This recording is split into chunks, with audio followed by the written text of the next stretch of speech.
Rec, ya está. Haz tú la cuenta atrás. Vale. 3, 2, 1...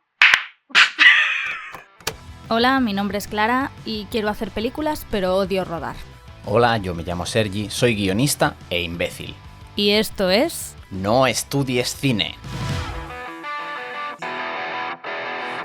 Bueno, ¿hoy de qué vamos a hablar? Y vamos a hablar de autores, pero no en plan aburrido, de auteurs en francés, sino de en plan de esta cosa que se le da como mucho mérito a algunos directores, rollo, es que Kubrick, ¿sabes? El globo ese que está por ahí de fondo lo puso él, y es como, bueno, vamos a ver, ¿quién es el autor de una película realmente? Exacto, porque el otro día estuvimos hablando de separar obra de autor, pero claro, hay una pregunta que nos tendríamos que hacer antes que esta, que es como... O sea, en un libro es evidente quién es el autor, ¿no? El señor que firma el libro, el que lo ha escrito, un cuadro, pues el señor que lo ha pintado. Pero en una película, o sea, ¿cuánta gente hay ahí? Tú ves los créditos, 10 minutos de créditos de una letra de el 6. Pero luego el mérito es de Kubrick, que tenía un cerebro muy gordo, ¿sabes? Claro. Que una cosa no quita la otra. Creo que, no sé, que hay mucha más gente participando en eso.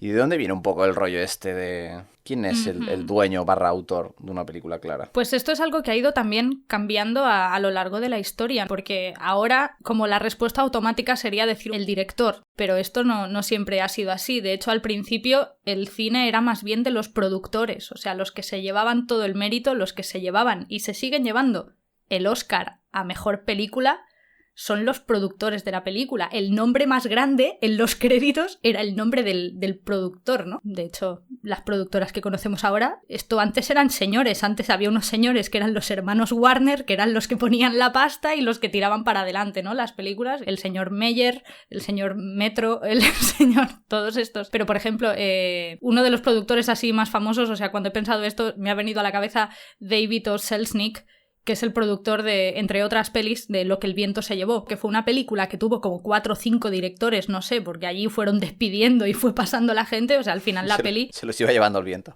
Exacto. Pues al final la peli es de Selznick, realmente, o sea, que es el que tenía claro cómo tenía que ser aquella película. Y además Selznick, por ejemplo, el único Oscar que se ha llevado Hitchcock, no se lo ha llevado Hitchcock, se lo ha llevado Selznick, que fue el que produjo Rebecca, que fue la primera película de Hitchcock en Estados Unidos. Entonces ellos eran un poco, pues, los que se consideraban los dueños de la película, tanto a nivel monetario como a nivel artístico, como a todos los niveles, ¿no? Y luego, otra cosa que era muy importante también, el público general iba a ver las pelis por los actores. Sí. O sea, no era una peli de Hitchcock, era una peli de Cary Grant, o una peli de James Stewart, o una peli de Marlene Dietrich. Por eso se los cuidaba tanto y todo el sistema de Star Systems y todo eso, porque eran los actores los que atraían a la gente. Entonces esto empezó a cambiar un poco. Hubo 2 directorcillos, así no sé si te sonarán, uno se llamaba Alfredo Hitchcock. Vale. Y el otro Federico, el otro se llamaba Federico Fellini. Pues estos 2 señores fueron como los primeros así un poco que empezaron a atraer gente por el hecho de ser ellos los directores. O sea, sus películas ya la gente fue las primeras que empezaron a decir es una película de Hitchcock o es una película de Fellini. Hasta el nivel que hay varias pelis de Fellini que llevan el nombre de Fellini en el título. El rollo este de Zack Snyder Justice League no es nada nuevo. Esto Fellini ya lo hacía.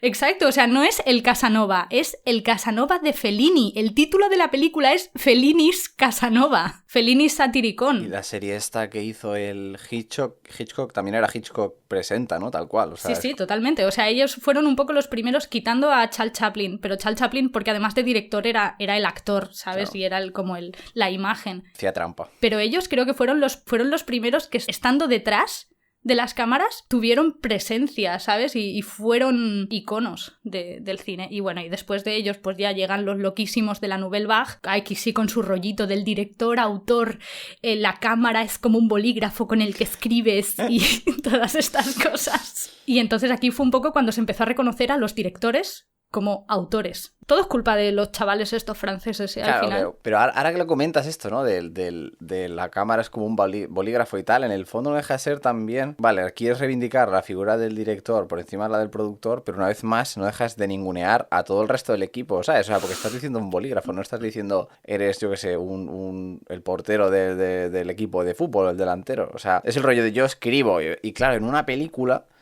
participa muchísima gente y hay un montón de departamentos para los que no estéis como súper puestos en el tema, ¿no? Pero una persona que es director o directora de fotografía que se encarga pues de la estética de la película, alguien que se dedica exclusivamente al sonido, alguien que se dedica exclusivamente al atrecho, a vestuario, y claro, pues esto a lo mejor en una película, yo qué sé, normalita en el sentido que es como muy en la época contemporánea en la que pasa, no pasa nada. Pero en un Padrino, por ejemplo, que es de época, ¿no? O de época de estas antiguas y tal, ¿no? Claro, es que todo eso... O sea, igual que las bandas sonoras, sí que se les da como un poco más de prestigio, entre comillas, decir, oh, es que la banda sonora de tal, es que Hans Zimmer esto o lo otro.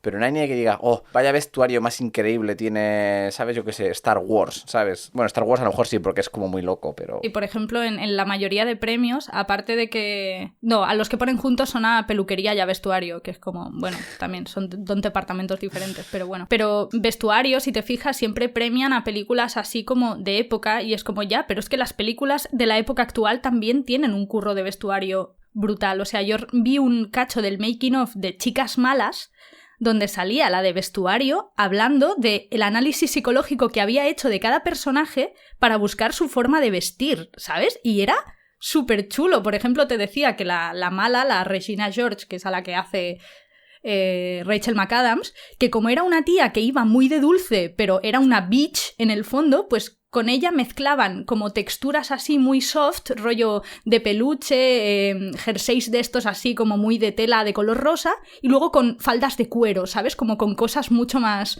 duras y punzantes. Y me pareció súper guay, ¿sabes? Y eso lo hacía con todos los personajes. Y es como, y nadie le va a reconocer nunca el mérito al vestuario de Chicas Malas porque es como una peli de instituto donde van vestidas así, ¿sabes? Y eso seguro que no estaba en el guión, porque tú en el guión pones como mucho una descripción simple del personaje, pero luego a los personajes se les da forma en base del trabajo del actor y todo el trabajo que lleva atrecho y vestuario, ¿no? Y peluquería y maquillaje y...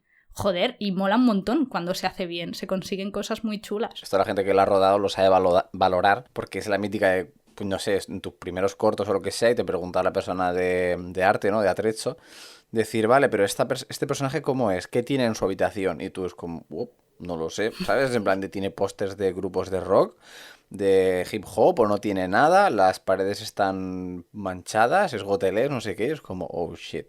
Es como de repente hay un montón de opciones y claro, todo eso suma, o sea, para que esa película mole, todos estos departamentos han de estar, o sea, aportan cosas, ¿no? Que a mí me gustaría ver cómo, ¿no? El haber poder haber estado allí en películas de estas tan rollo, yo que sé, Blade Runner, ¿no? Que es como, oh, Ridley Scott... Visionario, pero bueno, no. La banda sonora la aporta el señor Vangelis la estética también, o sea, obviamente él como director a decir sí, no y tomar las decisiones y obviamente como un director de orquesta, ¿no? Pues es importante, pero no hay que olvidar, ¿no? Que hay gente que, más allá de los violinistas que hacen solos, que podrían ser los actores, tenemos un montón de gente que hace una labor súper importante que muchas veces... se le quita importancia. De hecho, uno de los consejos que da Tarantino es como rodéate de gente que sepa más que tú. Total. Y me parece como un consejo buenísimo. De hecho, bueno, esto es la típica anécdota que le cuento a todo el mundo porque es una de las cosas que recuerdo de cuando nos contaron en la escuela de cine. Pero recordad, chicos, no estudiáis cine. Porque nos tenéis a nosotros para contar esas anécdotas. Cualquier día, Clara, cuando tengamos algún sponsor o algo del SCAC o algo así, va a ser una liada, ¿eh? Porque, claro, es como no estudies cine y ahora el patrocinio de esta la semana. Cine. Pero estudia cine, ¿eh? No sé dónde. Ya está, perdona que te he cortado.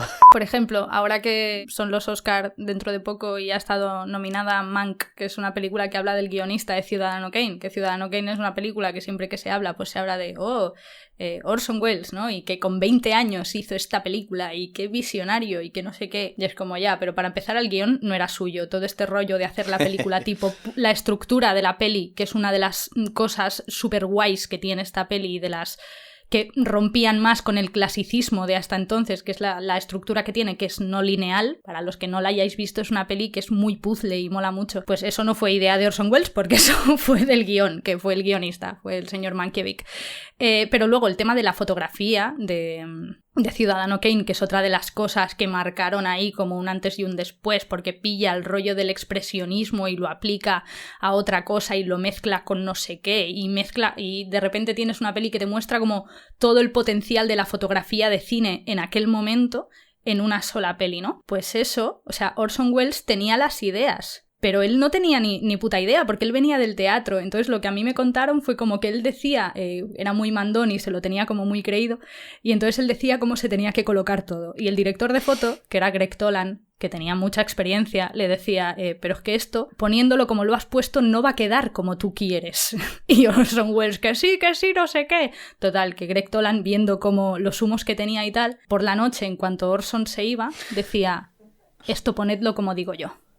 Y al día siguiente rodaban, Orson sin saber que el otro le había tocado todo, ¿no? Y claro, Orson diciendo, mira qué guay, está quedando, ¿ves? Como yo decía, total, que al final del rodaje se lo explicaron, en plan de, oye, que Greg era el que iba poniendo los foquitos bien para conseguir el resultado que tú querías. Que por la noche teníamos unos duendes mágicos que te han salvado el culo, ¿eh? O sea, está bien. Por un momento pensaba que ibas a decir que no se lo dijeron y era como, no, fuck, así normal. Se lo dijeron suba... al final y entonces por eso, si tú ves Ciudadano Kane, las últimas dos personas acreditadas que salen son dirigida por Orson Welles en letras grandes y en letras del mismo tamaño, Cinematography by Greg Toland. O sea, lo puso al mismo nivel que él, como diciendo, esta película, sin ti, no habría sido posible, ¿no? Y me parece algo muy guay y muy ilustrativo, ¿no? Y que es como que va en la línea de lo que dice Tarantino, de rodéate de gente que sabe mucho. Y es como, sí, Orson Welles hizo esta película con 20 años, pero es que se rodeó de gente que tenía una experiencia brutal. O sea, al igual es capaz de hacer esa película sin esa gente. Es que se puede hacer una buena película con un mal director y un buen equipo, pero no se puede hacer una buena película con un buen director y un mal equipo. O sea, por mucho que el director sea... Si el resto de gente es, yo que sé, gente que está empezando, gente que no aporta y que va a su bola, es imposible que una persona sola levante una película. A lo mejor, si es una cosa muy indie y el director o la directora se deja la vida en ello y tal, y reduce su esperanza de vida en 10 años, podría ser. Pero yo, o sea, la única película que he rodado, que yo estaba en un cargo del departamento de luces, poniendo focos y tal, el director era un negado como una catedral y el resto del equipo, entre dirección, foto y antedirección y demás, estábamos salvando y reflotando la película a pesar de lo negado que era el director. O sea, pues también a veces que sí, que algún director puede que sea súper genio, súper tal y esto, sí. Pero también es verdad que yo que sé, que a veces hay, casualidades de estas que se producen, aportaciones de los actores de, ¿no? Yo que sé, no sé si en la de la de Django desencadenado, ¿no? Que al DiCaprio se le ocurrió una cosa y tal y esto. Que también, pequeño inciso, muchas veces cuando dicen, esto lo improvisaron los actores y tal. Cuando se dice eso, o sea, en el caso de de Django desencadenado sí que se lo improvisó el DiCaprio, ¿no? Que se cortó la mano y tal y tiraron hasta el final y tal y ok, guay. Pero muchas de las veces cuando dicen se lo improvisaron, lo que quieren decir es se les ocurrió ahí en el set y dijeron, vale, vamos a incorporarlo, pero no es en medio de la toma, a alguien se le enciende una bombilla y porque luego hay algunos que dices, tú esto lo improvisaron sobre la marcha, y dices, sí, y los otros 30 planos que cubren la escena y tienen récord con eso, ¿sabes? O sea, tiene que montar y tiene que funcionar. Claro. De hecho, quería proponer este tema para otro podcast y tal, pero el tema de cuando se dice esto fue improvisado en cine, ¿qué implica? Claro que los actores aportan cosas, y es que si no aportan nada, es que no son buenos actores, ¿sabes? Quiero decir. Y eso es un poco lo bonito, construir el personaje con todo, con la parte que tienes tú de guión, con lo que va aportando el actor y con lo que aportan todos.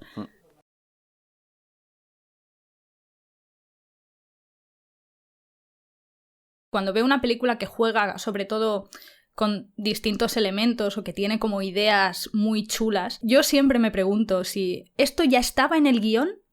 O sea, ¿de quién fue idea, no? ¿Esto fue desde guión? ¿Fue idea del director? ¿Lo crearon en montaje? ¿No? Porque al final todos los departamentos tienen como la parte más técnica, pero luego tienen una parte también creativa. Y entonces, obviamente, la parte técnica sí que pertenece a la persona que figura en los créditos, ¿no? Como el cargo, pues porque es esa persona y ya está. Pero claro, la idea creativa, ¿de quién es? Claro, yo muchas veces me lo pregunto en plan de, ¿pero esto ha sido el director o esto ha sido el montador, que es muy bueno, o qué, ¿no? Entonces por eso que lo del autor se desdibuja un poco. Sí, sobre todo eso, con departamentos como más, como que está físicamente en la película, como que sí que se le puede asignar más al director o qué idea tuvo y tal.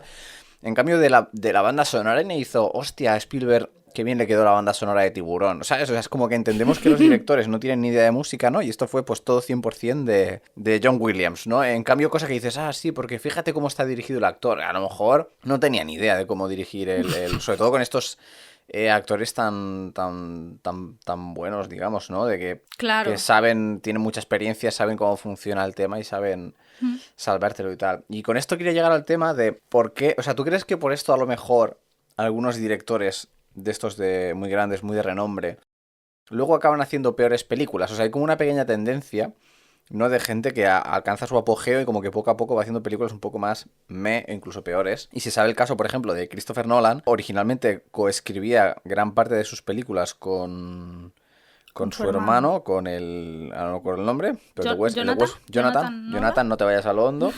Y su esposa se ve que también mete bastante mano o opina y le da feedback de los guiones, porque de hecho el plan del bueno de Christopher era rodar Dunkirk sin diálogos ni guión. Y su mujer le dijo, espera. ¿Sabes? Es en plan, a ver, Chris, alma de cántaro. Cálmate. Entonces yo creo que puede haber un poco, ¿no? De la cosa esta de que te endiosas, de que dices, soy el puto amo, lo he hecho súper bien, lo puedo volver a hacer. O sea, estoy pensando en... Bueno, era un poco lo que hablamos de sagas que deberían acabar o... No, de hecho hicimos uno de directores que deberían dejar de hacer películas, ¿no? De que si Ridley Scott y a mí, por ejemplo... Bueno, lo hablamos en el de las sagas, dijimos Ridley, para allá. Tarantino también, al menos a mí la última esta, la del Once Upon a Time in Hollywood, no me gustó nada y tal, pero bueno... Tienes que verla otra vez, te falta contexto, por eso no la entiendes. No. ¿Estás insinuando que a lo mejor hay algunas películas que es mejor verlas 2 veces? Esto será el próximo podcast. ¿Pero tú crees que a los directores estos a lo mejor se vuelven como más indulgentes consigo mismos? Yo creo que sí, también porque creo que en el sistema en el que vivimos se les permite un poco, ¿no? Este rollo de que al final que cuanto más te lo crees, más se lo cree el resto. Entonces eso implica, no sé, que te crezcas de una forma y que muchos de estos directores también como que se acaban como parodiando a sí mismos. Yo tengo como esa sensación un poco, ¿sabes? Que al final la imagen que tienes de ti mismo no es tanto tu propia percepción, sino que es la percepción que tienen los demás, ¿sabes? Como que te acaba influyendo más a ti lo que opinan los demás y tú te acabas creyendo. Eso es como mi madre, que mi madre cuando yo era pequeña me decía, se te dan muy bien los idiomas. Y yo me lo creí y es mentira. Se me dan como el puto culo. No sé, yo creo que cuando eres directora a lo mejor te apetece hacer una peli sobre algo y es como, me da igual que no sea buena o me da igual que a la gente le guste menos, pero me apetece contar esta historia, relax, ¿no? Y entonces... ¿no? Tampoco nos vamos a calentar mucho la cabeza con esto. En plan, lo que salga. Y entonces, pues a veces sale bien y a veces sale peor, pero a veces por el hecho de ser directores, ¿no? Como Tarantino, pues, ¡hala! Mira lo que ha hecho. Él que ha hecho pelis tan buenas como Pulp Fiction. Y es como, no sé, dejadle tranquilo, tío. Yo creo que el caso, o sea, a mí no me gustó nada la peli, pero yo creo que el caso de Tarantino es diferente, o sea, porque es fácil que con el tiempo, pues alguna no te salga del todo bien, pero las anteriores que ha hecho están guays. Yo sí que veo como una cierta tendencia a la baja de, pues esto, un Ridley Scott, un Spielberg, un Christopher Nolan, que ya ves que son varias películas y que son como muy la sombra de lo que eran. Es como que Spielberg, ¿quién te ha visto y quién te ve? ¿Sabes? O sea, es que parece que literal que el director de Indiana Jones, Jurassic Park, Salvar al Soldado Ryan, Minority Report y todas estas parece que haya muerto, porque ahora que está haciendo, Mira, Ready Player One, que es una película que podría rodar cualquiera. No me recuerdes Ready Player One, a ver, por favor, no quiero enfadarme. La del caballo de guerra, la de War Horse, tío, que es como, ¿what? Esto, ¿qué? ¿Por qué? Ya. Pero no sé, yo también, claro, es que también son directores, quiero decir, los años pasan para todos, ¿no? Y yo imagino que hay una época en tu vida en que puedes estar súper creativo y rebosante de ideas y tal, y luego un poco lo empiezas a hacer por inercia. Deberían preguntarle, a lo mejor Spielberg ya no quiere ser director, pero le da miedo admitirlo, ¿sabes? Yo creo que no, yo creo que es gente que, o sea, si me lo dices de actores... Por ejemplo, a Bruce Willis sí que se le nota que está como harto y se ve que todos los rodajes a los que va es para estar 4 días y ya está. Pero toda esta gente que le gusta tanto el cine, o sea, yo me creo que Spielberg hacemos la película porque es incapaz de vivir sin dirigir y sin porque es como es lo que le mueve por dentro, ¿no? Su energía vital, sí, totalmente. Igual que toda esta peña que yo que sé que son músicos que se han pasado toda su vida llenando estadios y tal, claro, tú a ver quién le dice yo que sea de decir, oye, deja de hacer películas, ¿no? Por más que sean, o sea, el único caso que se me medio ocurre sería Coppola a lo mejor. Porque, y más sobre todo también con esta cosa de las películas, que no es tanto es que tú quieres hacer una película, sino que te dejen hacerla, ¿no? O sea, no olvidemos el caso de Scorsese y de Irishman, que es como da igual el apellido que tengas, ¿no? Que Si la pasta no entra, no te hacen la peli. Y si Netflix no llega a entrar, no hubiera hecho la película, ¿no? Totalmente, Entonces también sí. es como delicado. Yo también entiendo que es como haz películas mientras puedas, ¿no? Mira, yo un ejemplo, una de mis películas favoritas, que es 500 días juntos, el director es Mark Webb. Otras pelis que ha dirigido Mark Webb, mi peli menos... Puede ser, ¿no? Mi peli menos favorita del universo, que es The Amazing Spider-Man. Y luego ha dirigido también videoclips y episodios de Crazy Ex-Girlfriend y por eso se redime un poco. Pero claro, es como, él es el director de mi peli favorita, pero no puedo decir que él sea el autor de esa película, porque esa peli se nota mucho que es muy de guión y muy de montaje. Y que seguro que él aportó cosas ¿sabes? Pero es una peli que si me preguntas quién es el autor de 500 días juntos, te digo que de esa película es un híbrido, es una muestra de lo que es el trabajo colaborativo del cine. Claro, es que al final es eso, no tiene sentido buscar un autor como quien lo busca de una novela, que vale, que en una novela pues tendremos gente que edita y que da correcciones de estilo o lo que sea, pero fundamentalmente se trata de una única persona escribiendo ese libro y luego se hacen pequeñas variaciones. Versus una película que hay tantísimos factores, empezando por todos los actores y actrices que aparezcan en pantalla, son responsables de la calidad de la película con sus interpretaciones, además la música, o sea, es que son muchos elementos. Y para acabar el capítulo de hoy, me gustaría comentar una pequeña anécdota. Para los que no sepáis, que en Gladiator tenía muchos problemas a nivel de la historia. O sea, estuvieron reescribiendo el guión mientras la estaban rodando.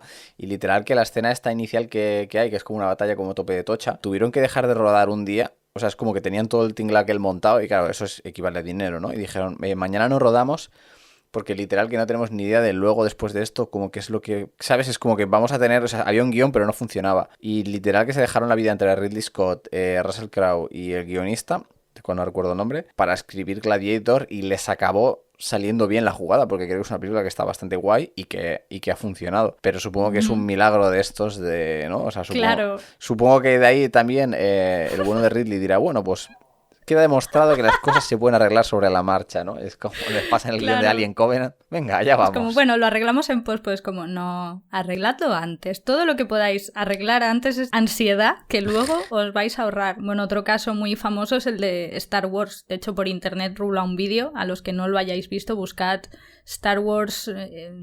salvada en el montaje o algo así, pero el primer corte de Star Wars fue como bastante desastre, ¿no? Lucas se lo puso a sus colegas, su amigo Steven, su amigo Brian, su amigo Francis y creo que fue Brian De Palma, ¿no? Que le dijo, vaya puta mierda, súper enfadado, en plan de, ¿pero qué es esta mierda? Y entonces cogieron el montaje y añadieron muchas cosas, o sea, cosas que dices, pero ¿cómo podía no estar esto, no? En el guión original y... No, es que es muy guay lo que... O sea, Tarantino lo decía, ¿no? La última versión de guión es el corte de montaje. Sí, 100%. Yo en mi corto el corto que hice de final de escuela de cine, pero vosotros no vayáis, ese corto que me costó mi salud mental y mucha ansiedad, no, ya había sobrepasado el punto de ansiedad, ¿sabes? Cuando sobrepasas... Super Saiyan nivel 3. Ya no estás nervioso, estás en modo de, bueno, es que si me cae un rayo y me muero aquí mismo, no me va a importar. Pues yo estaba en ese punto dirigiendo ese corto, o sea, maravilloso todo. Pues este corto que, bueno, al final tuvimos lo típico, muchísimos problemas en rodaje y tal, y luego en montaje fue como, bueno, pues vamos a ver qué hacemos. Y hubo una escena que nos la sacamos de la manga, que era una escena que no estaba en el guión, pero que habíamos rodado unos planos muy chulos como planos recurso y los pusimos todos juntos y se me ocurrió meterle como una voz en off y es mi escena favorita. Y fue muy guay porque se la enseñamos al profe, nosotros súper en plan de, mira lo que hemos hecho, es como muy vanguardista, y se lo enseñamos al profe de montaje y se nos queda así mirando y nos dice, no sé si esta escena está bien o está mal. Así que eso es bueno. Fue como... Aprobado. Es como la típica escena de estas de me recuerdas a mí cuando era joven y pasa a abrazarle, ¿sabes? Pese que la haya disparado en el brazo. Vamos. Sí, fue porque hicimos algo muy loco desincronizamos el sonido a posta, ¿sabes? Nos pusimos ahí como muy, muy artísticos. Pero ya te digo, mi escena favorita, y no estaba en guión, nos la inventamos en la sala de montaje. Última anécdota ya, también hablando de escuelas de cine y de no estudiar cine. En la asignatura de edición, de montaje, en una de las prácticas nos habían pasado material de archivo que teníamos que montar con una carta que creo que era de Van Gogh a su hermano o algo así, o de... No, Kafka a alguien, una carta, ¿no? Teníamos la voz en off y tal, y había que montarlo con unas imágenes. Y ellos iban visitando como las salas de montaje, y siendo sinceros, pues nos habíamos pasado como todo el día pues mirando las imágenes, charlando, todo, nos habíamos hecho un huevo. Y estaban como que a punto de entrar porque salían del de al lado y venían ya para acá, y fue en plan fuck. Y literal lo que hicimos fue arrastrar un montón de imágenes random al timeline. Ponerle encima la voz en off, una música, y fue en plan de, wow, sí, claro, porque con esto queréis decir esto, no sé qué, tal. Y era como, sí. Eso justo es lo que queríamos decir. Eso es arreglarlo en pospo. Bueno, conclusión. Conclusión, ¿quién es el autor? Mucha gente. Si criticáis alguna película, a partir de ahora no podéis decir, es que esta película le ha salido mal a no sé quién. Así que, pues nada, queridos y queridas oyentes, muchísimas gracias por escucharnos. Podéis encontrar el podcast en YouTube, en Spotify y puede que en más sitios. Si hay texto donde lo estés escuchando, probablemente abajo te lo indique. Así que ya sabéis, nos vemos a la próxima sobre segundos visionados. Si aún no está subido, podéis volver a escuchar alguno de los podcasts de No Estudies Cine. Hasta la próxima. Adiós.